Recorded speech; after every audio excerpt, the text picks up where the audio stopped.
तो बच्चों, विद नए जोश नए होश के साथ हमने आज चैप्टर शुरू करेंगे current electricity.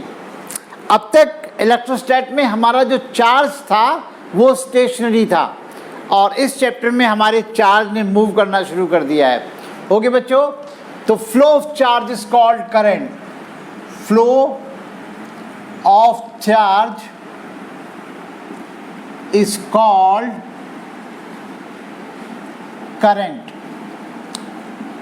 That means I is equal to Q upon T, right? तो अब देखिएगा इसकी यूनिट क्या होगी, इसकी यूनिट होगी कूलम पर सेकेंड और कूलम पर सेकेंड को बोलेंगे हम एम्पियर, राइट?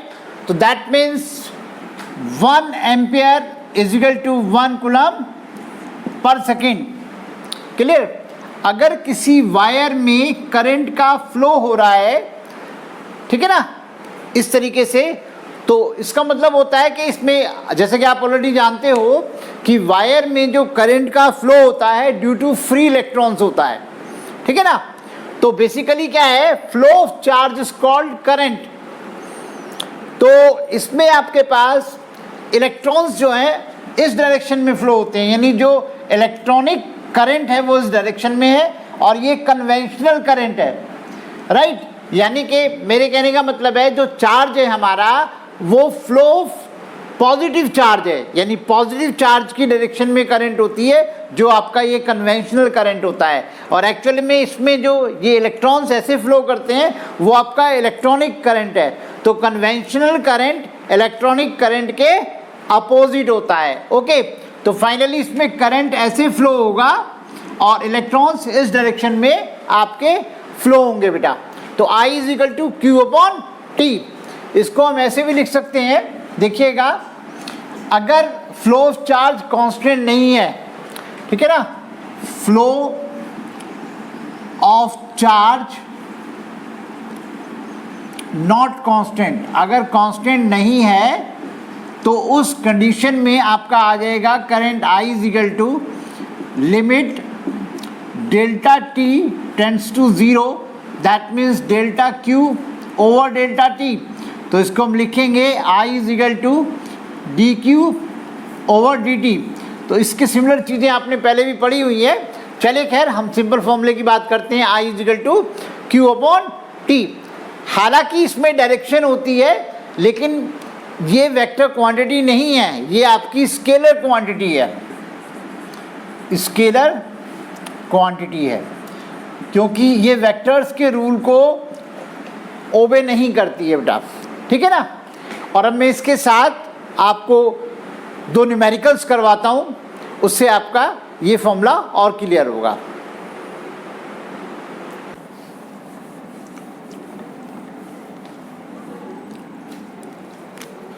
देखिएगा, एक छोटी सी प्रॉब्लम हम ले रहे हैं। If 2.25 into 10⁻20 electrons pass through a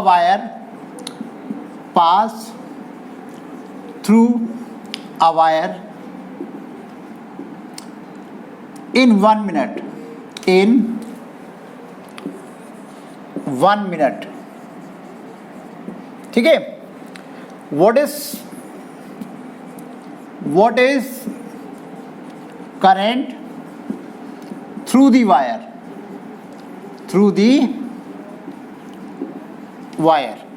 ठीक है ना।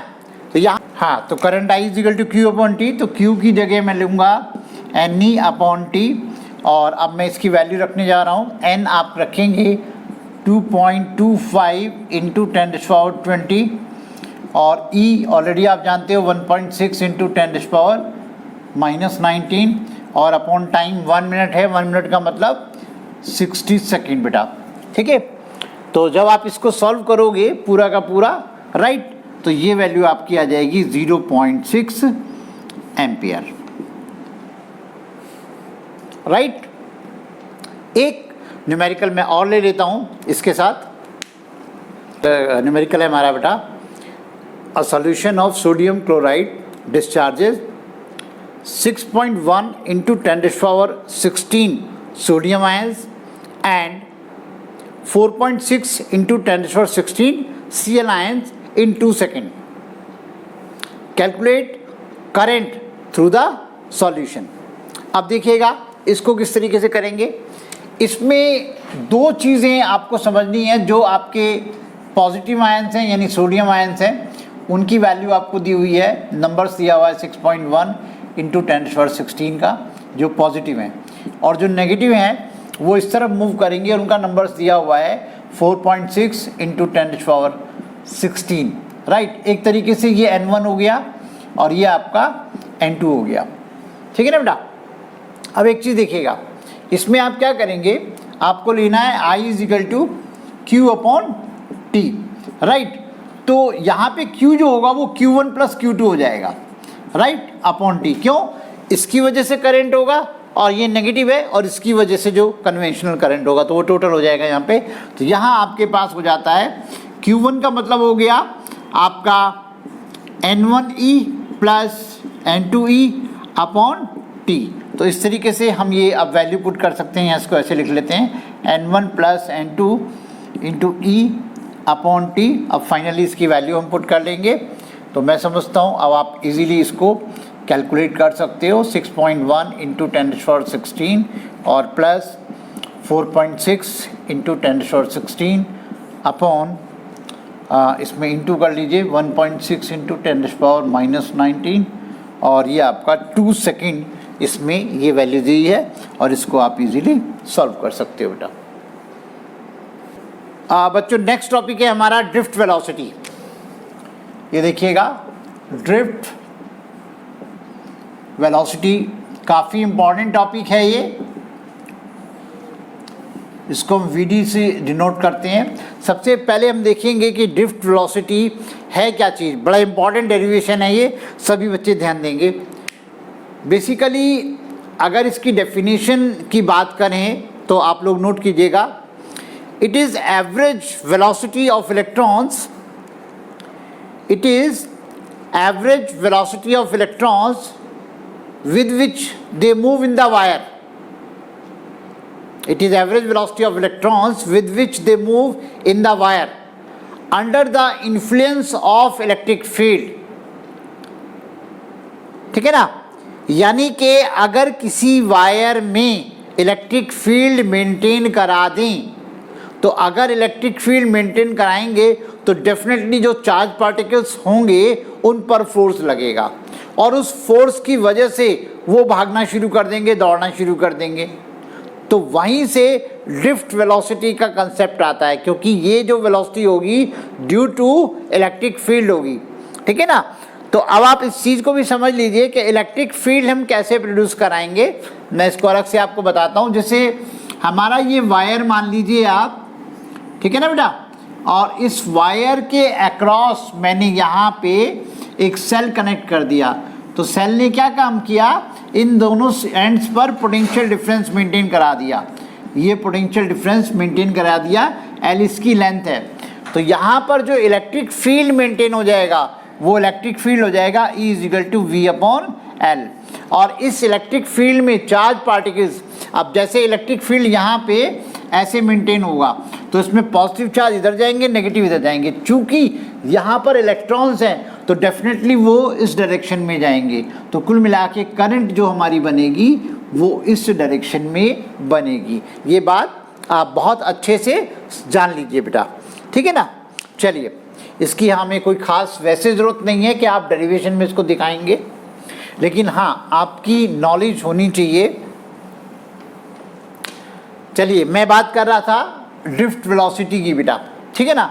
तो अब आप ये देखिएगा कि ऑलरेडी हम ये मान के चलें कि किसी वायर में n इलेक्ट्रॉन्स है. Suppose there are n electrons in the wire. Suppose there are n electrons in the wire. ठीक है. and vector u1, u2, un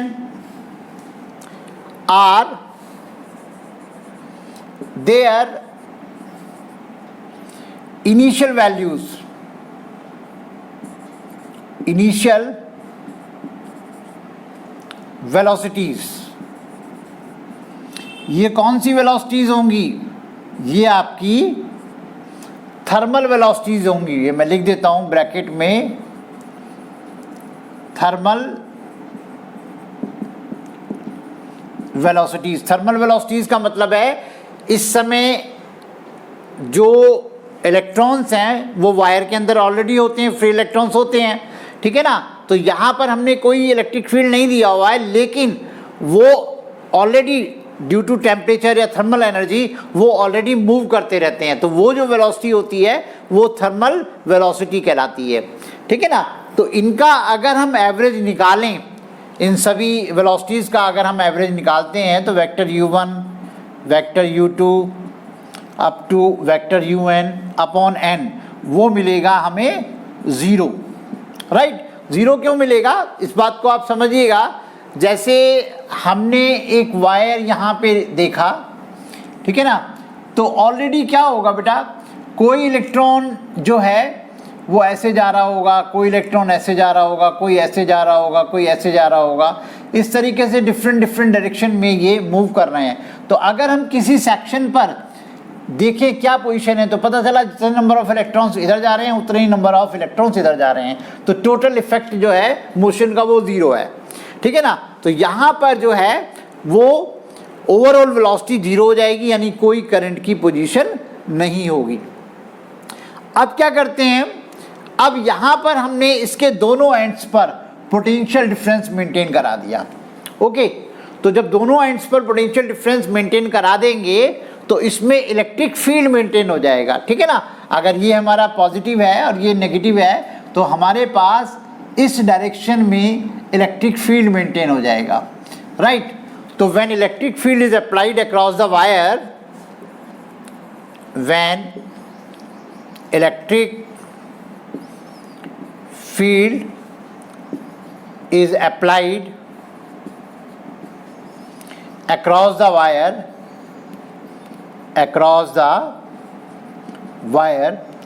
तो अब आप ये देखिएगा कि अगर हम इलेक्ट्रिक फील्ड इसमें मेंटेन करेंगे तो जो इलेक्ट्रॉन होगा उस पर फोर्स लगेगा। भाई कोई भी चार्ज है इलेक्ट्रिक फील्ड में हम रखते हैं तो Q इंटू ई फोर्स लगता है। तो यहाँ पर भी जो हमारा इलेक्ट्रॉन होगा, जैसे कोई भी हम इलेक्ट्रॉन यहाँ पे देखें, जो हमारे पास इलेक्ट्रॉन है ये देखिएगा, ये इलेक्ट्रॉन है तो वो अपोजिट डायरेक्शन में मूव करना शुरू कर देगा इस डायरेक्शन में, राइट। Q इंटू ई जो है उस पर फोर्स लगेगा, और जब उस पर फोर्स लगेगा, फोर्स मीन्स उसमें एक्सेलरेशन होगा, ठीक है ना। तो एक्सेलरेशन होगा तब फिर हम उसकी फाइनल वेलोसिटी निकालेंगे। तो अगर हम एक इलेक्ट्रॉन की फाइनल वेलोसिटी निकालें तो देखिएगा क्या आती है, final velocity of an electron. Final velocity of an electron will be, देखिएगा यहाँ पर ये आपके पास आ जाएगी V1 is equal to V is equal to U plus AT हम लगाएंगे, right. V1 is equal to vector U plus vector A tau 1 time, जितने टाइम में भी उस पर ये फोर्स लगेगा, राइट। तो V is equal to U plus AT मैंने लगाया, U उसकी इनिशियल वेलोसिटी हो गई, A एक्सेलरेशन उसमें आया, फोर्स की वजह से फोर्स लग रहा है तो एक्सेलरेशन होगा। तो जितने टाइम पीरियड टॉ 1 जो है उसका टाइम हो गया, राइट, और ये फाइनल वेलोसिटी आ गई। तो इस तरीके से हम जो है अगर हम नेक्स्ट इलेक्ट्रॉन्स की बात करें, ठीक है, तो यहाँ पे आप देखिएगा तो इसी तरह से V2 हमारा हो जाएगा vector U2 plus vector A टॉ 2। इसी तरह से सभी इलेक्ट्रॉन्स की हमें फाइनल वेलोसिटी मिल जाएगी, vector Vn is equal to Un plus vector A tau n। तो इसी तरीके से हमने सभी इलेक्ट्रॉन्स की जो है वो फाइनल वेलोसिटी निकाल ली बेटा, ठीक है ना। तो अब हम क्या करेंगे, इन सभी वेलोसिटी का एवरेज निकालेंगे जो हमारी ड्रिफ्ट वेलोसिटी होगी।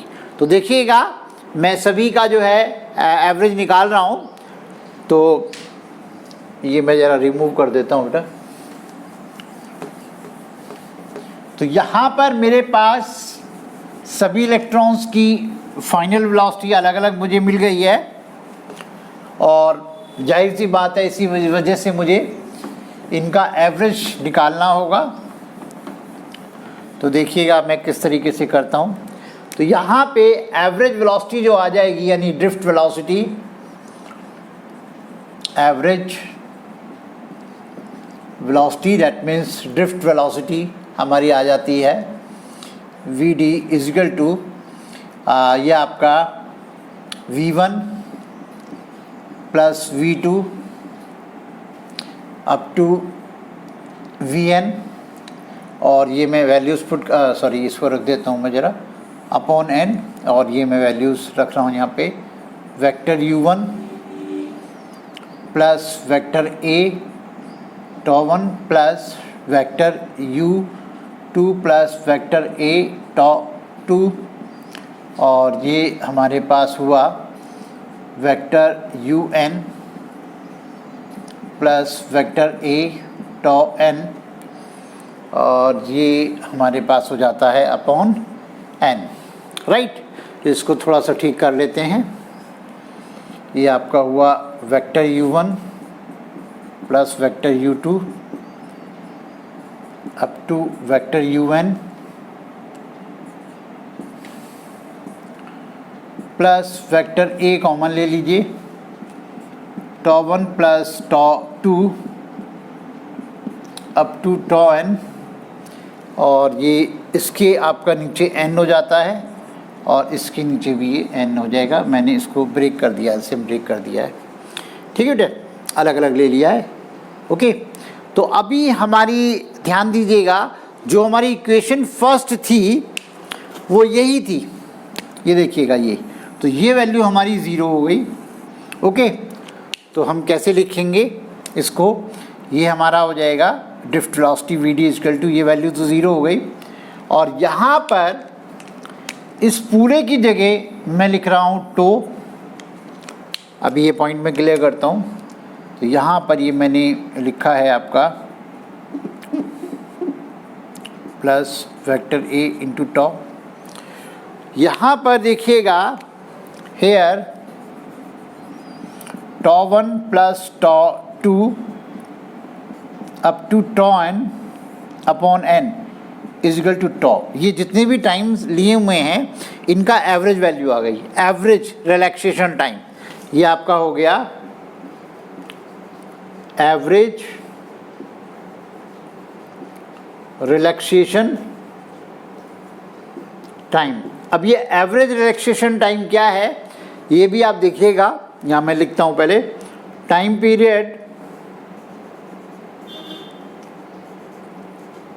Period between two successive collisions.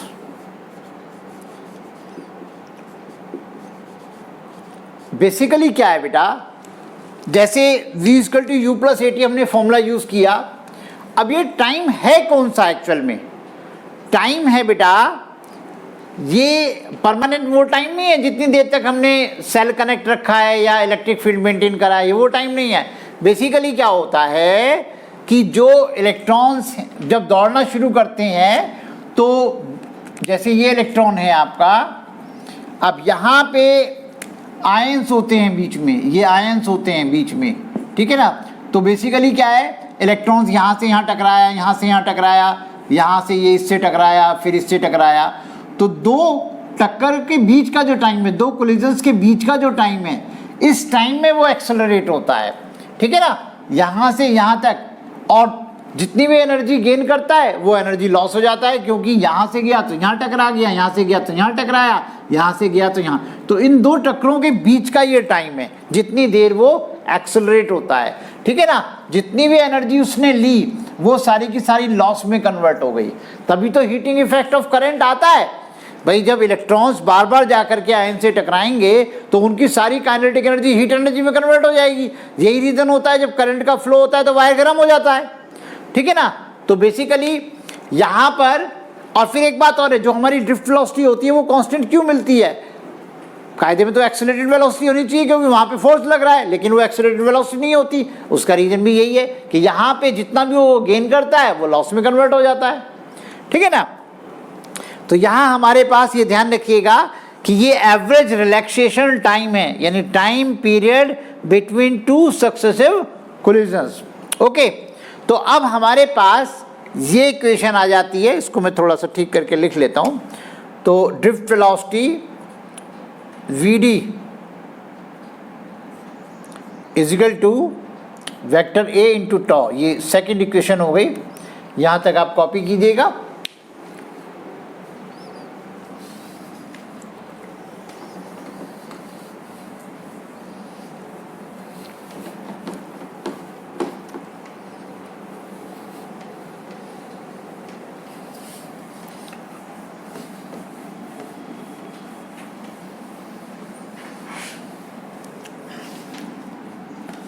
अब देखिएगा, मैं एक्सेलरेशन की बात करूंगा यहाँ पे कि एक्सेलरेशन कैसे निकालेंगे।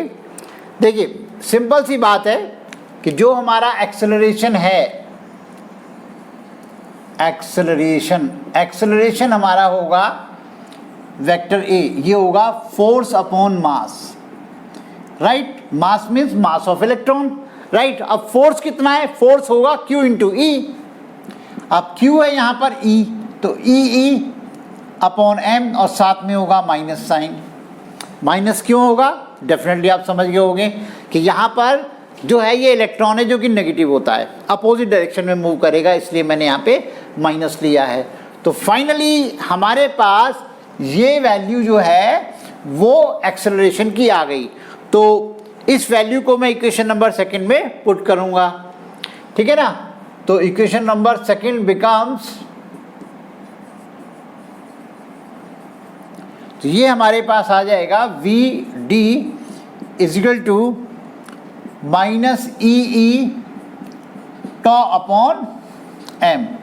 तो this is expression for drift velocity, right. इसमें ध्यान रखिएगा, यहाँ पर अगर मैं केवल मैग्नीट्यूड लिखता हूँ तो देखिएगा Vd इज इक्वल टू हो जाएगा ई टॉ अपॉन m, अगर केवल हम ओनली मैग्नीट्यूड की अगर हम बात करें तो बेटा, ठीक है। कुछ चीज़ें आप ध्यान रखिएगा कि इस डिफरेंस को अच्छे से जान लीजिए कि थर्मल वेलोसिटी और drift velocity, thermal velocity drift velocity के कंपैरिजन में काफ़ी ज़्यादा होती है, ड्रिफ्ट वेलोसिटी तो बहुत कम होती है, ठीक है। और दूसरी आप इस पॉइंट को ध्यान रखिएगा कि thermal velocity due to temperature होती है, thermal energy, thermal velocity temperature की वजह से होती हैं, ठीक है ना। और जो हमारी ड्रिफ्ट वेलोसिटी होती है वो ड्यू टू इलेक्ट्रिक फील्ड होती है। और यहाँ पे मैं एक डिफरेंस और मैं आपको बताता हूँ कि जैसे वायर में आपका इलेक्ट्रॉन मूव करता है तो जिस समय इलेक्ट्रिक फील्ड नहीं है तो इलेक्ट्रॉन जब मूव करता है तो पता चला यहाँ पे टकराया, ये इलेक्ट्रॉन यहाँ पे टकराया, यहाँ से ये इससे टकराया, ठीक है ना। और फिर ये इससे टकराया तो इधर चल दिया, तो इससे टकराया ये इलेक्ट्रॉन, ये आयंस की दिखा रहा हूँ मैं यहाँ पे, ये आयंस हैं, राइट, यानी एटम्स की मैं बात कर रहा हूँ, ये इलेक्ट्रॉन। तो ये इलेक्ट्रॉन स्ट्रेट मूव कर रहा है, इधर मूव कर रहा है तो स्ट्रेट मूव कर रहा है, इधर मूव कर रहा है तो स्ट्रेट मूव कर रहा है, इधर से टकरा के यहाँ चला गया तो वो स्ट्रेट मूव करेगा, राइट। इस तरह से वो स्ट्रेट पाथ कवर अप करता है। लेकिन जब हमारा यहाँ पे हमने इलेक्ट्रिक फील्ड मेंटेन करा दिया तो इलेक्ट्रिक फील्ड मेंटेन करा देने पर, ठीक है ना, तो फोर्स जो है वो इस तरफ लगेगा, तो ओवरऑल क्या होगा कि ये ऐसे जाने के बजाय इस तरफ फोर्स भी लगना शुरू हो जाएगा, तो वो थोड़ा इस तरह से आ जाएगा, यानी ये इस तरह से मूव कर रहा है तो ये आपका इस तरीके से आ जाएगा। तो कुल मिलाकर के क्या होगा, वो पाथ कर्व्ड पाथ बन जाएगा। ये एनसीईआरटी में क्वेश्चन भी है कि स्ट्रेट लाइन पाथ कब मूव करता है, कर्व्ड पाथ कब अडॉप्ट करता है। तो जिस समय इलेक्ट्रिक फील्ड नहीं है तो उसका जो पाथ होता है वो स्ट्रेट होता है, लेकिन जब वो इलेक्ट्रिक फील्ड आ जाता है, ठीक है ना, तो वहाँ पर कर्व्ड पाथ हो जाता है। देखो ओवरऑल जो है, ओवरऑल इलेक्ट्रॉन्स की वेलोसिटी इस तरफ आ जाएगी, अगर पूरी सिचुएशन ध्यान से देखते हैं तो, ठीक है ना। तो इस चीज़ को आप ध्यान रखिएगा, ठीक है ना। तो फाइनली ये एक्सप्रेशन आपको मिला, इसको एक बार देख लीजिए। स्मॉल ई क्या है, charge on electron, that is 1.6 × 10⁻⁻19। Capital E क्या है, इलेक्ट्रिक फील्ड, ठीक है ना। और इलेक्ट्रिक फील्ड कहाँ से आया, ध्यान रखिएगा, E = V/L। तो कई बार इस फॉर्मूले में हम ऐसे भी यूज़ कर लेते हैं इस फॉर्मूले को, VD = EV/ml, और ये आपका टॉ, ये फॉर्मूला भी हम यूज़ कर लेते हैं, ठीक है ना। कई बार कॉन्सेप्चुअल क्वेश्चन पूछ लेते हैं, अगर लेंथ को डबल कर देंगे तो ड्रिफ्ट वेलोसिटी पे क्या फ़र्क पड़ेगा, तो लेंथ को अगर डबल कर देंगे तो ड्रिफ्ट वेलोसिटी हाफ रह जाएगी। पोटेंशियल डिफरेंस को डबल कर लेंगे, ठीक है ना, तो ड्रिफ्ट वेलोसिटी पे क्या इफेक्ट पड़ेगा, वो डबल हो जाएगी। तो इस तरीके से इसमें क्वेश्चन बनते हैं। तो मैं यहाँ बात कर रहा था, टॉ हो गया आपका relaxation time, time period between two successive collision, और m हो गया मास ऑफ इलेक्ट्रॉन, ठीक है। तो ये डेरिवेशन जो है काफ़ी इंपॉर्टेंट है, बहुत अच्छे से इसको आप रिवाइज कर लीजिएगा। ओके बच्चों, दैट्स ऑल बेटा।